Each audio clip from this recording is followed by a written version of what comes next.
Tayo po yung sandaling manalangin. Daddy God, maraming salamat po sa umaga na ito na kami ay makapag-meditate na naman ng yung salita.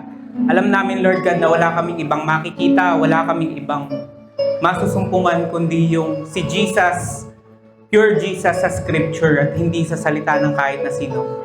Alam namin, Lord God, na wala kaming ibang dedependehan, wala kaming ibang katalinuhan kundi si Jesus lang. Kaya muli, patuloy mo kaming bigyan ng maliwanag ng pag-iisip para lalo naming maintindihan yung aming topic. Kaya muli, Daddy God, maraming salamat. In Jesus' name, Amen. Amen.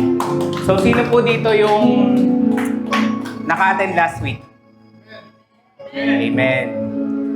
So, kung naka-attend po kayo last week, alam ko, hindi ko magalaw. Ayan, ako pala. Yan. Na-topic natin to. Naalala niyo po ba? 2 Timothy 3:15 hanggang 16. May nakaalala po ba?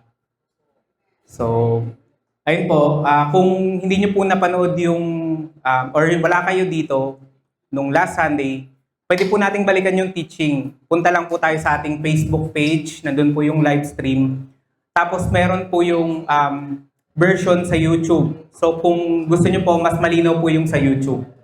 Mas okay po. Kung i-share nyo, yung YouTube po yung i-share natin. So sabi dito, 2 Timothy verse 3:15, and that from childhood you have known the Holy Scripture, which are able to make you wise for salvation through faith, which is in Christ Jesus.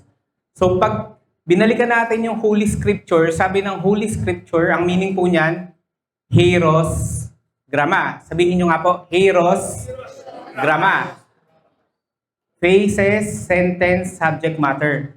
So anything patungkol kay Jesus is Holy Scripture. Take note po, yung buong Bible po, hindi po lahat doon patungkol kay Jesus. Naniniwala po ba tayo? Marami pong nagsalita sa Bible, may demonyo, may tao, may kung sino-sino, may hari, pero hindi lahat yun patungkol kay Jesus. So kaya natin hinihima yung Biblia kasi hindi lahat patungkol kay Jesus. Maliligaw tayo kapag lahat pinag-jumble-jumble natin yung Bible. Paano ko nasabi na hindi lahat patungkol kay Jesus? Kasi merong all scripture. All scripture, pas grape. Sabihin nyo nga po, pas grape. The art of writing is given by inspiration of God and is profitable for doctrine, for reproof, for correction, for instruction in righteousness. So sabi ko nga po, hindi lahat patungkol kay Jesus. So example po, nung estudyante pa po tayo, merong activity naalala ko lang, merong activity na manonood kayo ng movie. Tapos, gagawa kayo ng reaction paper. O kaya gagawa kayo ng buod ng movie na pinanood nyo. Sa tingin nyo po ba, sa lahat kayong magkaklase, pare-pares kayo ng pagkakabuod ng movie? Di ba hindi? Hindi kayo pare-pareho kasi may time, may specific character ka na gusto dun sa movie, parang na-emphasize mo siya. O kaya may feeling ka na naramdaman dun sa movie na yon na ilagay mo dun sa reaction paper mo or dun sa board mo. Kaya hindi tayo pare-pareho ng board or hindi tayo pare-pareho ng summary. So para maintindihan mo yung pinanood or para maintindihan mo talaga yung full context ng movie na yon, syempre kailangan mong mapanood yung movie talaga. Kailangan mong bumalik dun sa topic ng movie, hindi dun sa reaction paper. So ganun din po sa pag-meditate ng scripture. For example, yung 4 Gospels. Iba yung pagkaka-deliver ni Matthew, iba yung pagkaka-deliver ni Luke, iba yung pagkaka-deliver ni Mark, iba yung pagkaka-deliver ni John. Pero lahat sila, pertaining sila kay Jesus. Ipoprove ko po sa inyo yon. Ipoprove ko po yung mga ganong scripture. So ang topic po natin today is salvation in Christ Jesus. Simpleng topic. Pero ang goal ko po ngayon, less talk, more verse. Gusto ko makita nyo yung salvation yun in Christ, full in scripture. Again, gusto ko makita nyo si Jesus, hindi sa salita ko, hindi sa imahe, gusto ko makita nyo si Jesus sa scripture. Amen po ba? Kasi madali namang sabihin si Jesus yung salvation mo, pero anong proof mo? Anong scripture mo? Nasaan yung text, nasaan yung verse? Amen po ba? So, umpisahan po natin sa account ni Matthew. Matthew 3 verse 1. So, sabi dito, in those days, John the Baptist came preaching in the wilderness of Judea in saying, repent. Ano pong ibig sabihin ng repent? Metanoio. Metanoio. To change one's mind. So, baguhin natin yung isip natin. Mamaya po i-explain ko kung ano yung babaguhin natin. Or yung kausap ni John that time. Ano yung change of mind dyan? For kingdom of heaven is at hand. So maraming Kristiyano, ang pagkakaunawa nila sa kingdom of heaven, yung kaharian ng Diyos, yung langit, hindi ka makakapasok sa langit kapag ganito ka. So in short, yung kingdom of heaven sa maraming tao, alam nila lugar. Amen po ba? Pero kapag tiningnan po natin sa original text, ang original text po na ginamit ay Basileia. Sabihin nyo nga po, Basileia.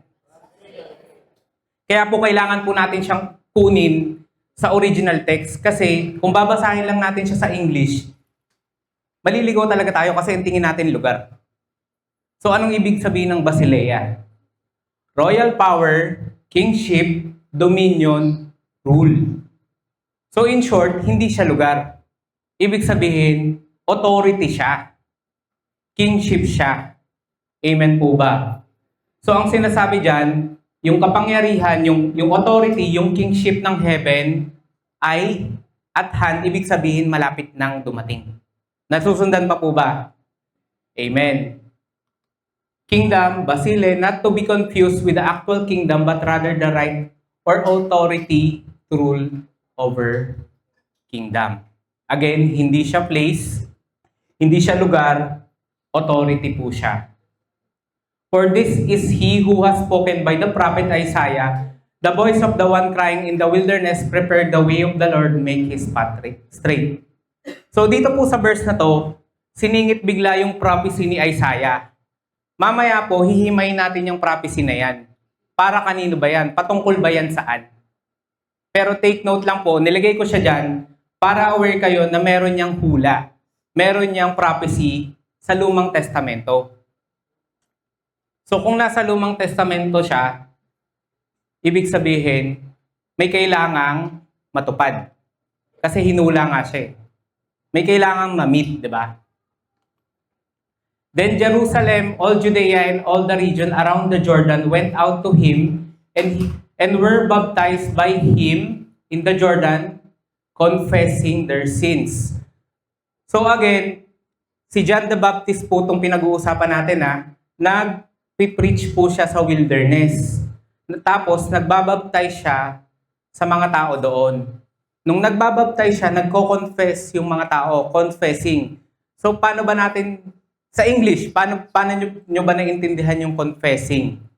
Akala natin yung confession, sinasabi lang natin yung kasalanan natin. Lord, nagkasala ako. Lord, nagnakaw ako. Lord, may ginawa akong mali, nangupit ako. Akala natin ganun yung confessing. Pero actually, iba. Pag tiningnan mo sa original text, exomologeo. Ano pong meaning yan? Pakibasa nga po yung meaning.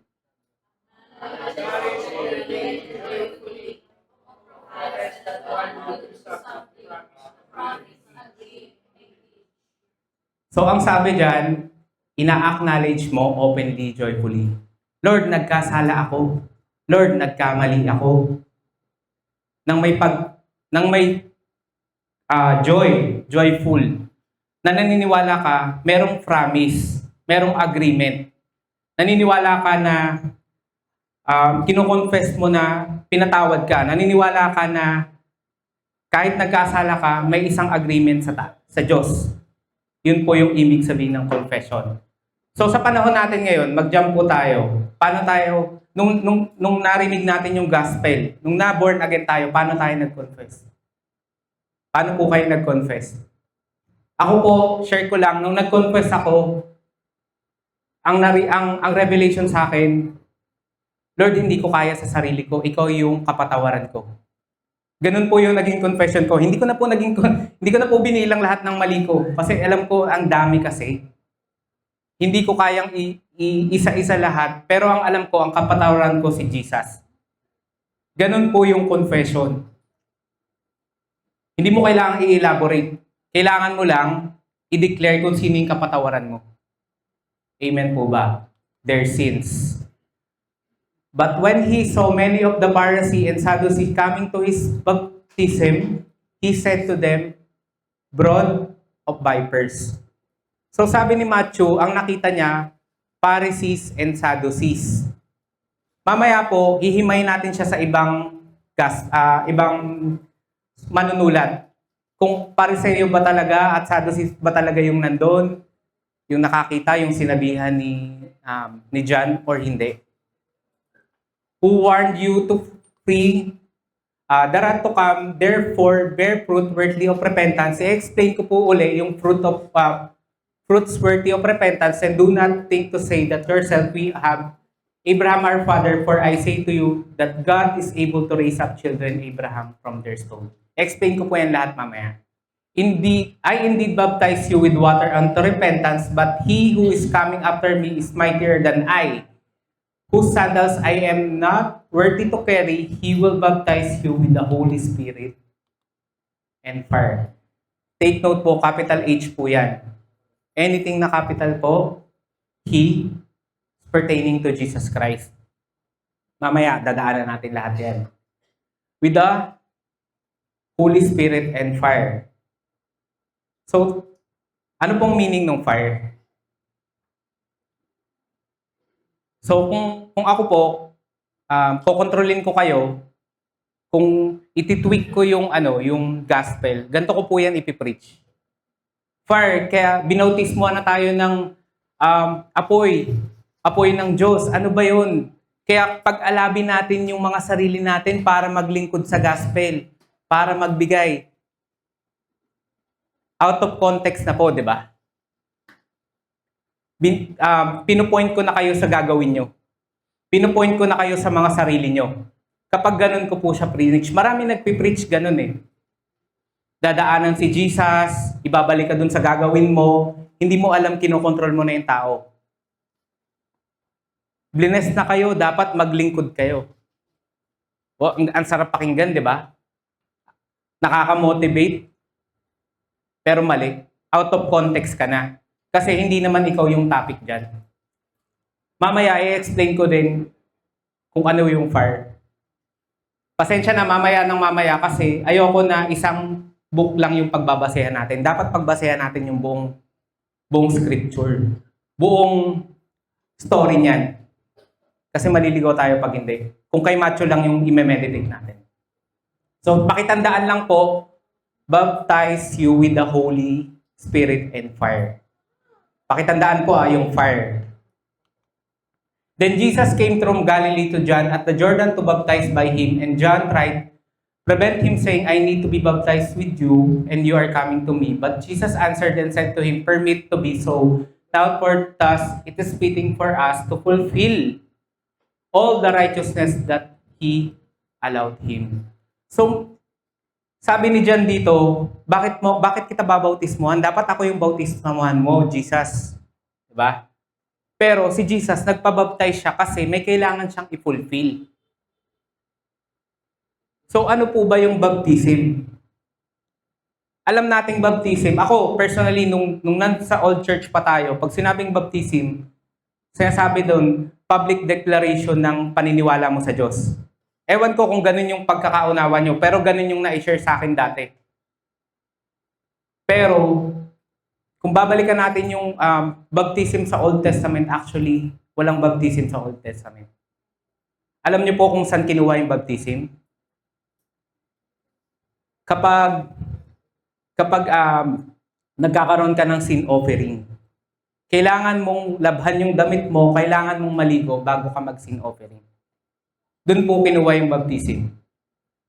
Sa panahon ba natin ngayon, nagsisin offering pa tayo? Hindi na, di ba? Pero maraming churches pinapractice yung baptism nang ganun yung pinipreach nila. Pero again, ito, i-meditate natin siya in text. Ano ba talaga yun? Verse 16, when he had been baptized, Jesus came up immediately from the water, and behold, heavens were opened, and he saw that the Spirit of God descending like a dove and alighting upon him, and suddenly a voice came to heaven saying, "This is my beloved Son, in whom I am well pleased." So anong ibig sabihin? Anong original text ng well pleased? Oidokyo. Pakibasa po.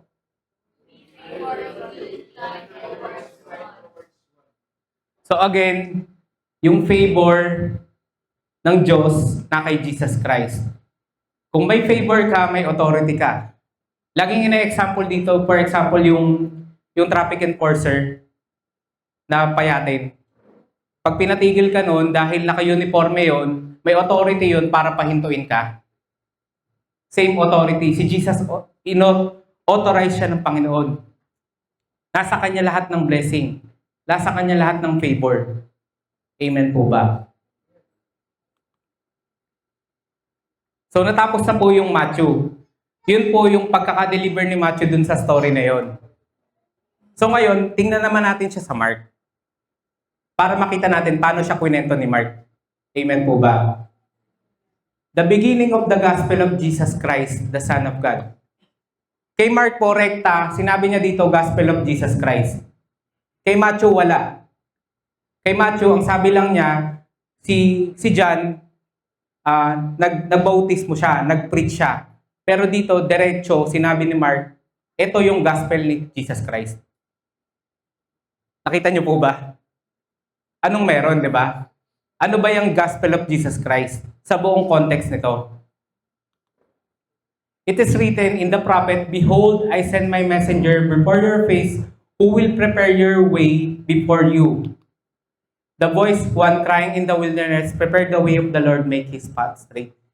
Kay Matthew, wala tong part na to. "Behold, I send my messenger." Wala yung part na yan. Di ba po binasa natin kanina? Wala. Wala siya. Just to compare lang, di ba? So, sino ba yung messenger na yan? Sa dulo-dulo, madadaanan uli natin yan. John came baptized in the wilderness, preaching a baptism of repentance for the remission of sin. Kay Matthew, wala rin tong repentance for the remission of sins. Nasusundan pa po ba ako? So, again, iba yung pagkakatahi ng story ni Matthew kay Luke eh. Iba yung pagkaka-deliver niya. So ano bang ibig sabihin ng repentance? Aphesis. Aphesis. Yun po yung pagkakasulat dyan sa original text. Meaning, pakibasa po.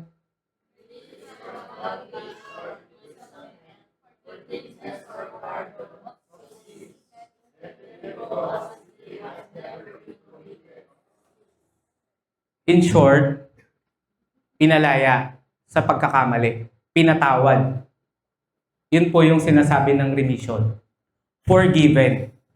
Other term for remission, forgiven. Hindi dinaanan. Isipin niyo po, kung pinagbasehan ko lang tong teaching na tong kay Matthew, ibig sabihin, hindi ko madadaanan yung remission of sins. Hindi ko ma-share yung remission of sins kasi sa isang book lang ako nagbase. Pero, ang kagandahan kay Matthew, na-emphasize niya yung authority. Kasi doon sinabi yung kingdom of heaven. Amen po ba? Nasusundan pa po ba? So, meron tayong authority, ngayon meron tayong remission of sins. Diba? Ang ganda pag dalawang storyline yung pinakikinggan nyo. Kasi napagko-compare natin. Then all the land of Judea and those from Jerusalem went out to him and were all baptized by him, Jordan River confessing their sins. So binasa natin kanina, confession, kino-confess mo yung kapatawaran mo, kinedeclare mo na hindi mo kaya sa sarili mo kundi si Jesus lamang sa panahon natin ngayon. Pero pareha sila, in-emphasize nila yung confession. Ayan po, Just to prove to you na wala yung preaching of the baptism, yung repentance. Ayan po. Ayan po, pinagtabi ko yung dalawang text para makita nyo. Sabi lang dyan, repent, kingdom of heaven, dun sa Matthew. And he preached, saying, there come one after me who is mightier than I, whose sandal strap I am not worthy to stoop down and loose. I indeed baptize with you with water, but he will baptize you with the Holy Spirit. Nasundan po ba? Ano yung tinatatandaan ko kanina? Fire. Bakit dito wala? Diba? Bakit si Mark hindi niya in-emphasize yung fire? Tingin niyo po anong significance ng fire? Kasi dito kay Mark, pinakita na yung repentance. Inelaborate niya yung repentance. So paano ba tayo, sa panahon nila, paano ba pinapatawad sa mga kasalanan? Sin offering. Nagbo-burn ka ng offering. So doon, kay Matthew, hindi pa ine-elaborate yung offering, pero dito, in-elaborate na yung kapatawaran. Kaya po, hindi na pinakita yung fire dito kasi repent ka na nga. Ay, ano ka na nga, tawag dito? Tawag dito? Remission na nga eh. Kapatawaran na nga eh. Kaya hindi na sinama yung fire dito. Nasusundan pa po ba? Maliwanag naman po ba yung pinapakita ko ng text? Amen.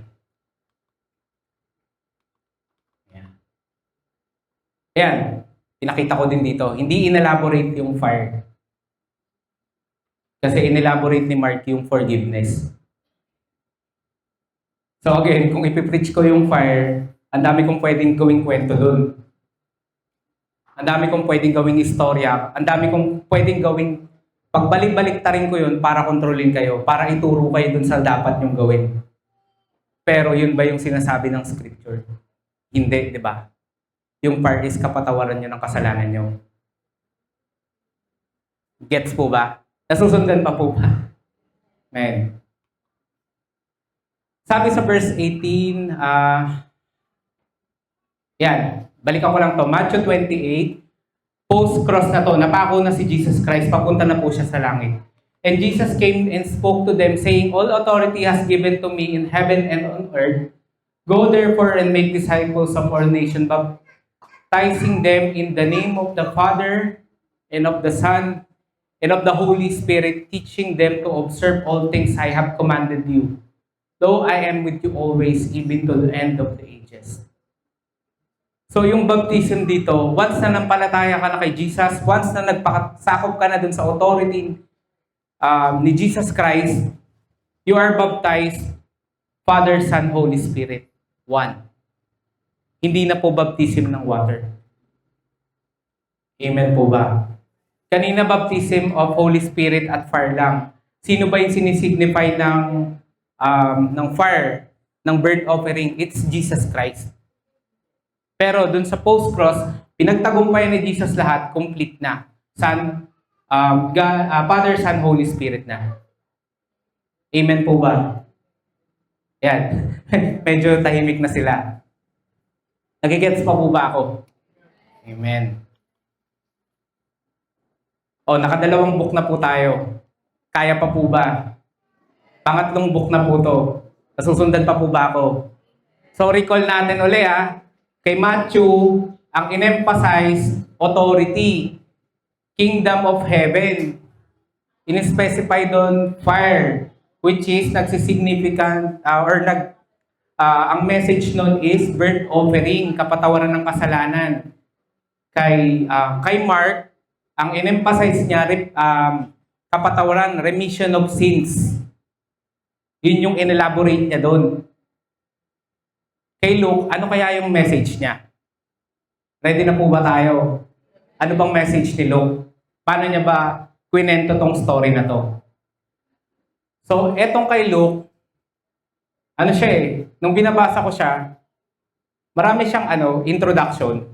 Actually, inintro niya pa nga si Herod Inintro niya pa yung ibang characters dun sa scenario na yon.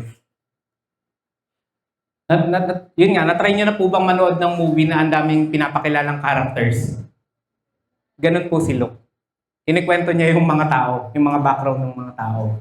Pero magja-jump ako dun sa God came to John, the son of Zacharias, in the wilderness, and he went into all region around the Jordan preaching the baptism of repentance of the remission of sins. So kay Luke, in-specify niya rin yung remission of sins. Diba? In-specify niya rin parang kay Mark. Di ko na ulitin yung remission of sin, kapatawaran. Explain ko na yan sa unang book. As it is written in the book of the word of Isaiah the prophet, the voice of the one crying in the wilderness, prepare the way of the Lord, make his path straight. Every valley shall be filled, and every mountain and hill brought low, and crooked place shall be made straight.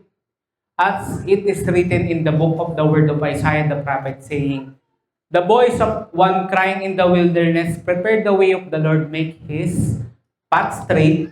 Every valley shall be filled, and every mountain shall be brought low, crooked place shall be made straight, and the road way smooth, and all the flesh. Pakibasa po.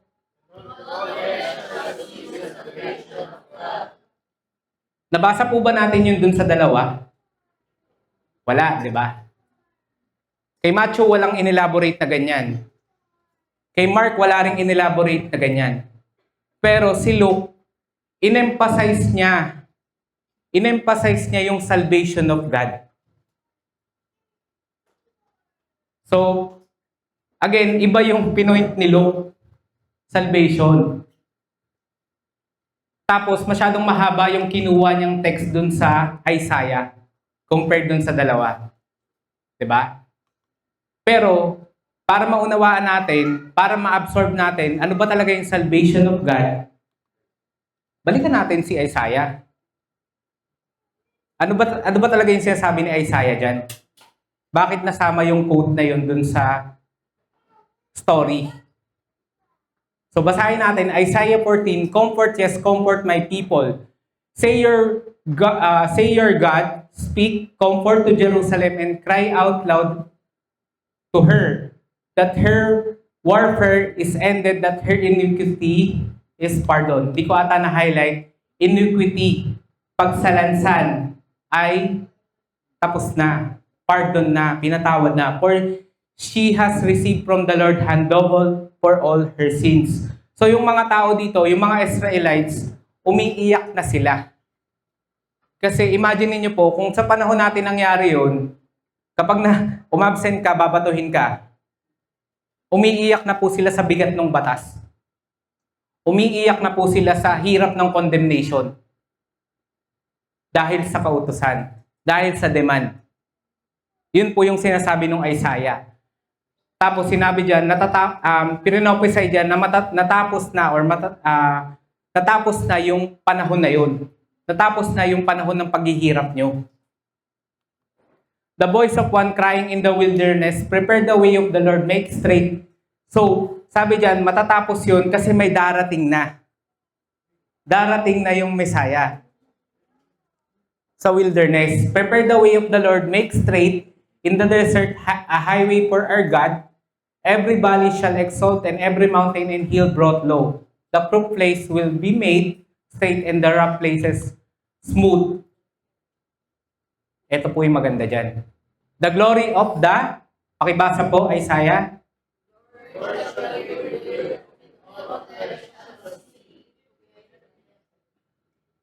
So sa Luke, tinapos na itong prophecy na to.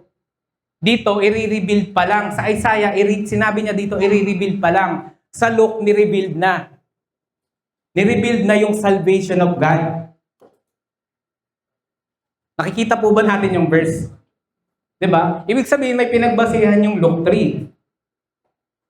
Kailangan may ma-reveal para makita ng mga tao, flesh, meaning tao, yung salvation nila. Yung salvation ng Diyos. So, balikan natin kay Matthew, authority, kay Mark, remission of sins, kay Luke, salvation. Imagine niyo po, pinagsama natin yung tatlong book, ang daming, iba-iba sila ng revelation, iba-iba sila ng in-emphasize. Pero ipoprove ko sa inyo, lahat yan patungkol kay Jesus. Amen po ba? So again, Matthew, authority; Mark, repentance; Luke, ano po? Luke, salvation. Nasusundan pa po ba? Naiintriga na po ba? Naiintriga na po ba sa storya? Diba? So ituloy po natin. Sabi kanina sa Matthew, ang pagkakasulat ni Matthew, yung mga nakita niyang taong paparating, mga Pariseo saka Saduceo, coming to his baptism. Pero sabi ni Luke, then he said to the multitudes that came out to be baptized by him, brood of vipers, who warned you to flee from the wrath to come. Magkaiba, di ba?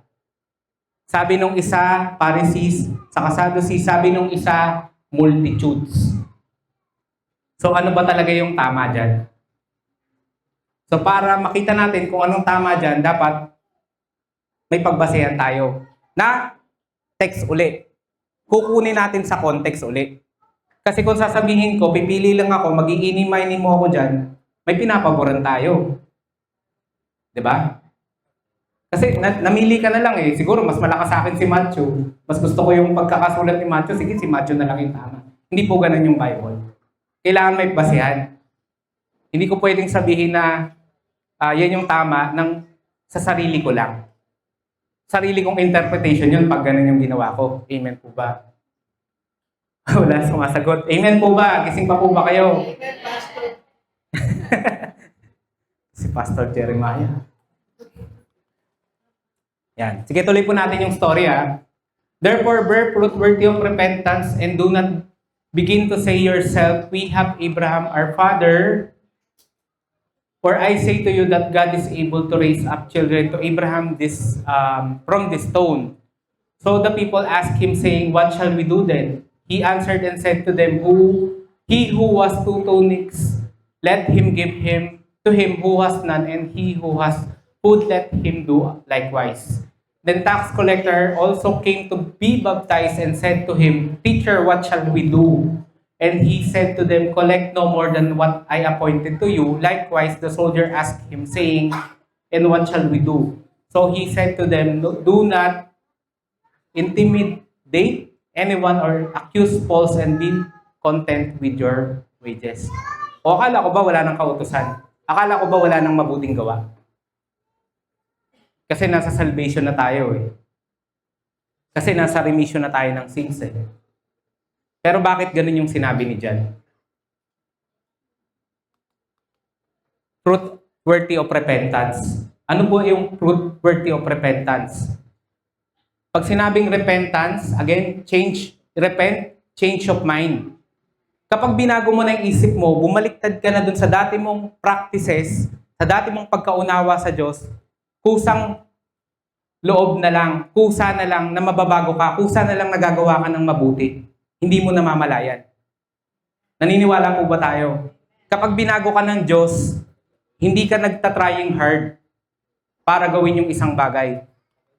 Kasi kung ibabalik natin sa law, dapat ang binungad ni John dito, batas. Ganto, law, sundan nyo to. Pero hindi sinabi ni John yun eh. Pero sinabi niya dito, lahat ng to, in short, gumawa ka ng mabuti. Saan niya ba nakuha yung fruit of repentance? Basahin po natin yung Galatians. But the fruit of the Spirit is love, joy, peace, long-suffering, kindness, goodness, faithfulness, gentleness, self-control. So ito yung Give Me 5 natin nung nakaraan. Nag-Christmas party kami. Against such there is no law. And those who are Christ have crucified the flesh with its passion and desires. If we have lived in the Spirit, let us also walk in the Spirit. Let us not become conceit, provoking one another, envying one another.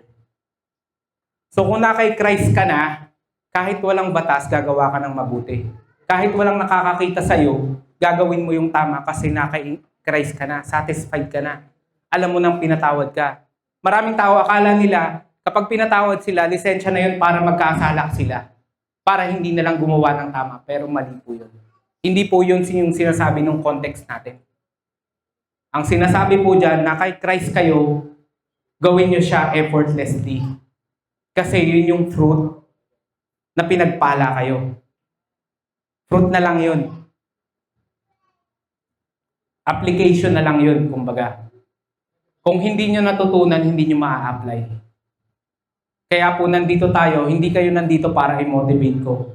Hindi kayo pumunta dito, nagbihis kayo, nag-ayos kayo, nag-set kayo ng time para i-encourage ko kayo. Hindi. Nandito kayo kasi dapat makita nyo si Jesus sa scripture.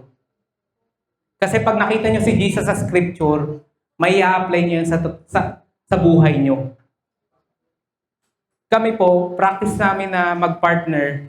Kapag umaattend kami ng church, kapag nakikinig kami sa isang nagpipreach, alam niyo po kung anong ginagawa namin. After ng teaching, pauwi kami, nagdi-discussion kami, anong nag-reveal sa'yo? Anong revelation sa'yo?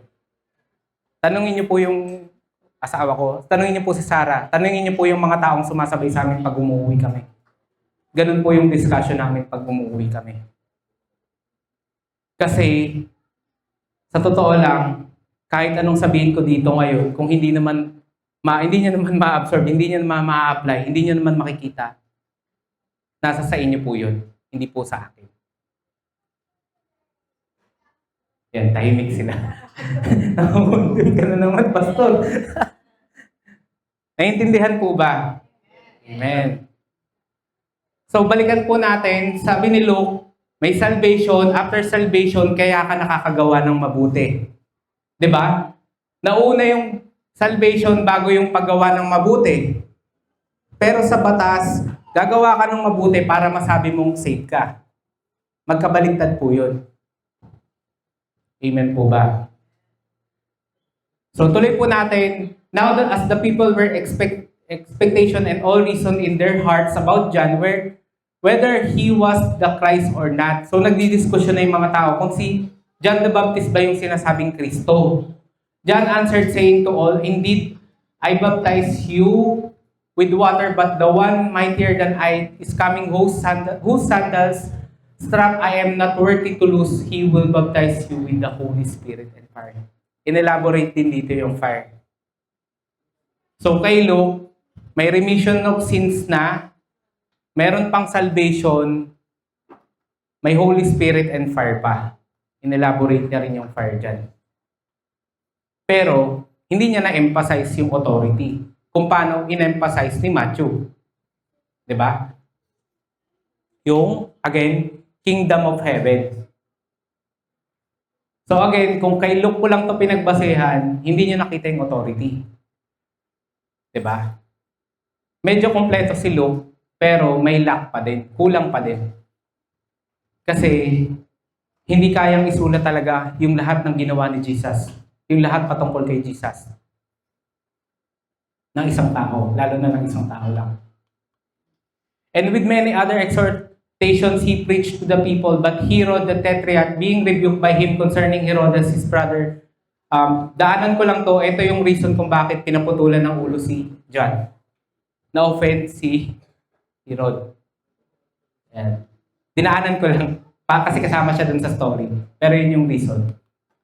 When all the people were baptized, it came to pass that Jesus also was baptized. And while he prayed, the heaven was opened and the Holy Spirit descended in the bodily form like dove upon him. And the voice came from heaven which said, "You are my beloved Son, in whom I am well pleased." So parehas naman ang story, di ba? Parehas naman na inelaborate nila na si Jesus yung beloved Son ng Diyos. Yung nalulugod yung Diyos kay Jesus. Favored. Lahat sila sinabi yun. Lahat sila in-emphasize yun. So lahat ng teaching nila, lahat ng sinulat nila patungkol kay Jesus Christ. Amen po ba? Amen. So, ano po ba? Okay pa po ba kayo? Nakatatlong book na tayo. Nakatatlong book na. Nasusundan pa po ba? Ito na po, final book na to. Paano ba in-interpret ni John yung story na yun? Paano ba talaga, ano ba talaga yung pagkakaintindi ni John dun sa revelation na yon? Ready na po ba kayo? Gising pa po ba kayo? Buhay na buhay pa po ba tayo? So sabi ko mga po, may mga malalabo pa dun sa tatlong sinulat. Kay John po, may part dun, ituturo niya talaga si Jesus.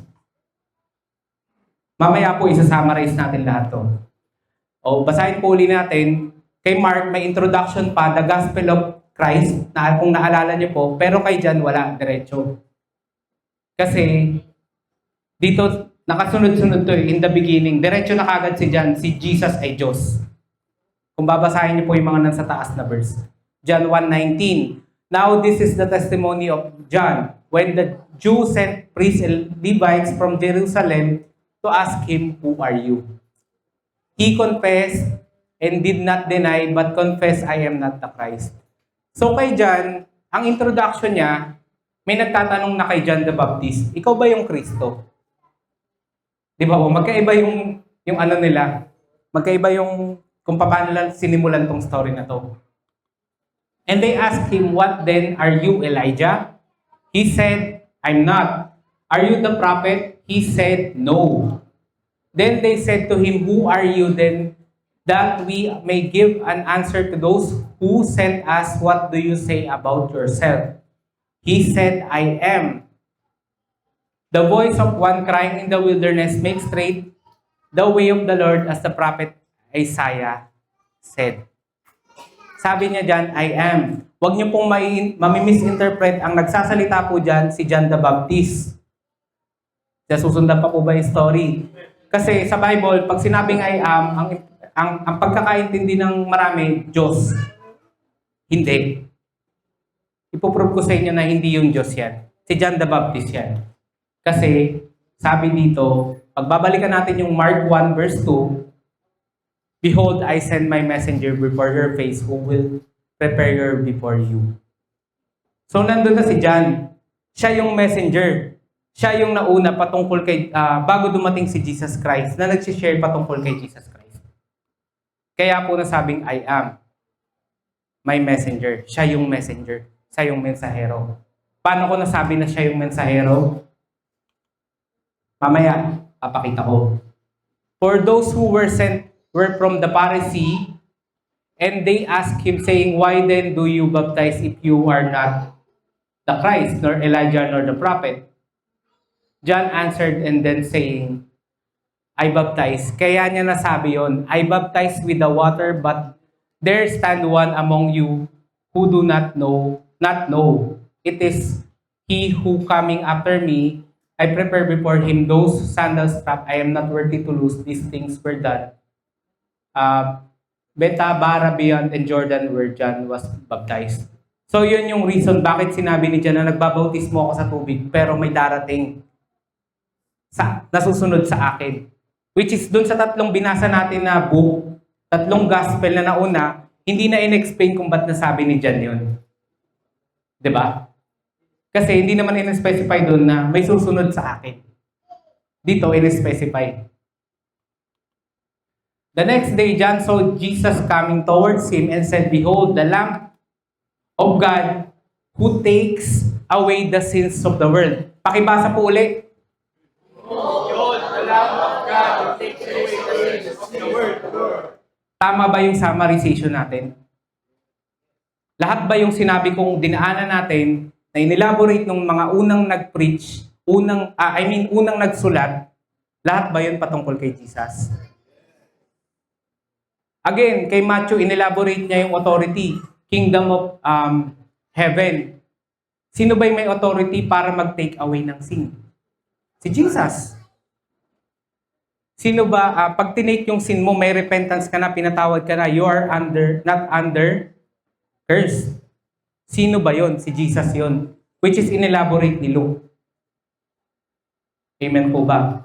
So kapag pinatawad ka na, dahil sa authority ni Jesus, meron ka ng salvation, hindi ba siya connected dito? At paano ko nasabi na yung fire, again, paano ko nasabi na yung fire, baptized in the Holy Spirit and fire, bakit ko nasabi na tawag dito, burnt offering siya. Dahil din dito. Si Jesus yung lamb who takes away the sins. Siya yung lamb na kordero na inalay. Lahat ng representation ng lamb, lahat ng representation ng sinunog sa Old Testament, si Jesus yun. Di ba po, napakalinaw nung fire ngayon? Compared kung kakwentuhan ko lang kayo, i-interpret ko lang, ito, diretso sinabi, Lamb of God, kordero ng Diyos, na nag-alis ng lahat ng kasalanan natin. Again, kung kay Jan lang, ito naman, kung kay Jan ko lang binasa, hindi na emphasize to. Walang supporting verse tong kay Jan. Hindi lalong nag-manifest tong verse na to kasi kailangan nating daanan yung tatlong gospel para lang lalong makita nyo to.